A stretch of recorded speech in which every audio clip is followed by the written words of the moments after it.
Hi hello అందరికీ welcome to my channel. ఈరోజు నేను ఎగ్ బిర్యానీ చేశాను. ఎలా చేశానో చూపిస్తాను మీకు కూడా. ప్రాసెస్ స్టార్ట్ చేసే ముందు మీరు కనుక నా వీడియోని ఫస్ట్ టైం చూస్తున్నట్లయితే నా ఛానల్ని సబ్స్క్రైబ్ చేసుకోండి, అలాగే లైక్ చేయండి, షేర్ చేయండి, కామెంట్ చేయండి.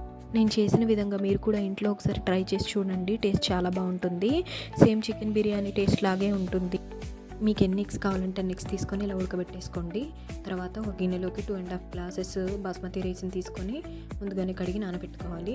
ఇలా స్లైసుల లాగా ఉల్లిపాయలని కూడా కట్ చేసుకోవాలి. ఇప్పుడు మిర్చిని కూడా సన్నగా పొడుగ్గా కట్ చేసి పెట్టుకోవాలి. ఒక 10 వరకు తీసుకొని కట్ చేసుకోవాలి. కొత్తిమీర పుదీనాను కూడా తీసుకొని మంచిగా కట్ చేసుకొని నీట్గా వాష్ చేసుకొని పెట్టుకోవాలి. ఇప్పుడు స్టవ్ ఆన్ చేసుకొని బిర్యానీకి సరిపడా బాండీని పెట్టుకొని ఆనియన్స్ వేయించుకోవడానికి ఎంత ఆయిల్ అయితే పడుతుందో అంత ఆయిల్ వేసుకోవాలి. మంచిగా గోల్డెన్ కలర్ వచ్చేంత వరకు ఫ్రై చేసుకోవాలి. కొన్ని ఆనియన్స్ తీసుకొని పక్కన ఉంచుకోవాలి. లాస్ట్లో రైస్ పైన వేసుకోవడానికి ముందుగా కట్ చేసి పెట్టుకున్న మిర్చి, కొత్తిమీర, పుదీనాని కూడా ఇలా వేసేసుకొని మంచిగా మిక్స్ చేసుకోవాలి. ఇప్పుడు బిర్యానీ ఆకులు రెండు దాల్చిన చెక్క చిన్నవి తీసుకోవాలి. 4 ఇలాచి, 4 లవంగాలు, స్టార్ అనాసు తీసుకొని ఇలా వేసేసుకోవాలి. ఇప్పుడు స్టవ్ ఆన్ చేసుకొని ఒక ప్యాన్ పెట్టుకొని కొద్దిగా ఆయిల్ వేసి మనం ముందుగానే ఉడికించుకున్న ఎగ్స్కి ఘాట్లు పెట్టుకొని ఇలా వేసుకోవాలి. ఉప్పు, కారం, పసుపు, కొద్దిగా గరం మసాలాని కూడా యాడ్ చేసి ఇలా మంచిగా ఫ్రై చేసుకోవాలి.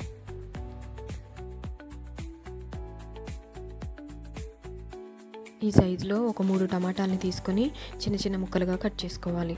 టమాటోలు వేసుకోవడం పూర్తిగా ఆప్షనల్ అండి. మీ ఇష్టం, వేసుకోండి, వేసుకోకపోవచ్చు. వేసుకోకపోయినా కూడా టేస్ట్ బాగానే ఉంటుంది. నేనేంటంటే థిక్ గ్రేవీ కోసమని కొంచెం వేశాను.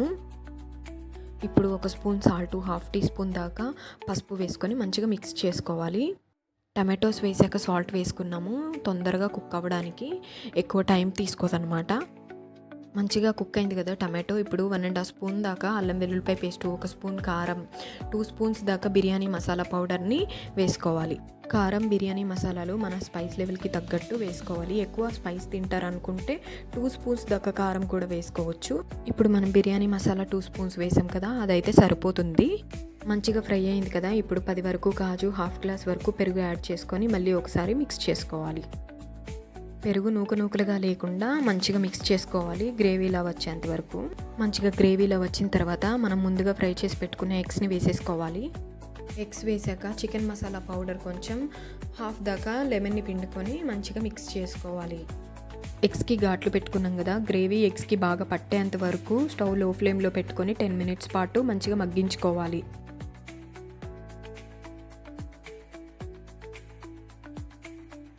ఎగ్స్కి మసాలా ఫ్లేవర్స్ అన్నీ బాగా పట్టాయండి. ఇప్పుడు రైస్ ప్రిపేర్ చేసుకుందాం. ఇప్పుడు స్టవ్ మీద ఒక గిన్నెను పెట్టుకొని అందులో రైస్ ఉడికేలాగా వాటర్ పోసుకొని ముందుగా కట్ చేసుకున్న మిర్చిని కూడా వేసుకోవాలి. అందులో హోల్ గరం మసాలా వేసేసి కొద్దిగా నిమ్మకాయని కూడా పిండుకొని 2 స్పూన్స్ దాకా సాల్ట్ వేసుకోవాలి. ఎందుకంటే రైస్ చప్పగా ఉండకుండా మంచిగా ఉప్పు పడుతుంది. దాంట్లోకి కొద్దిగా ఆయిల్ని కూడా యాడ్ చేసుకొని మంచిగా కలుపుకొని మనం వేసుకున్న ఇంగ్రీడియంట్స్ అన్ని వాటర్కి పట్టేంత వరకు మరిగించుకొని రైస్ వేసేసుకోవాలి. రైస్ 80% వరకు కుక్ అయిన తర్వాత ఇట్లా మనం ప్రిపేర్ చేసుకున్న గ్రేవీలోకి వేసేసుకోవాలి. రైస్ని ఈవెన్గా స్ప్రెడ్ చేసుకుంటూ వేసుకోవాలండి. రైస్ని మనం వాటర్లో ఆయిల్ పోసాం కదండి, మనం దమ్ పెట్టినప్పుడు రైస్ అనేది పూల్లా దమ్ అవుతుందన్నమాట.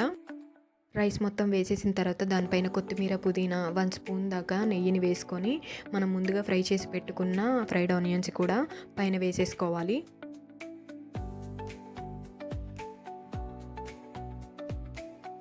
ఇప్పుడు గిన్నె మీద మూత పెట్టేసి మనం రైస్ ఉడికించుకున్నాం కదా, ఆ వాటర్ బరువుని దీని మీద పెట్టేసి 10 మినిట్స్ పాటు మీడియం ఫ్లేమ్లో, 10 మినిట్స్ పాటు లో ఫ్లేమ్లో మంటను పెట్టుకొని మంచిగా దమ్ చేసుకోవాలి.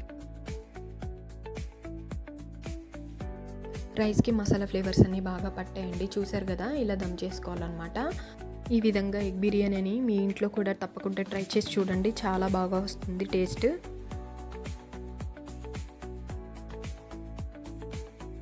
రెసిపీ కనుక మీకు నచ్చినట్టయితే నా ఛానల్ కనుక సబ్స్క్రైబ్ చేసుకోకపోతే సబ్స్క్రైబ్ చేసుకొని లైక్ చేయండి, షేర్ చేయండి, కామెంట్ చేయండి.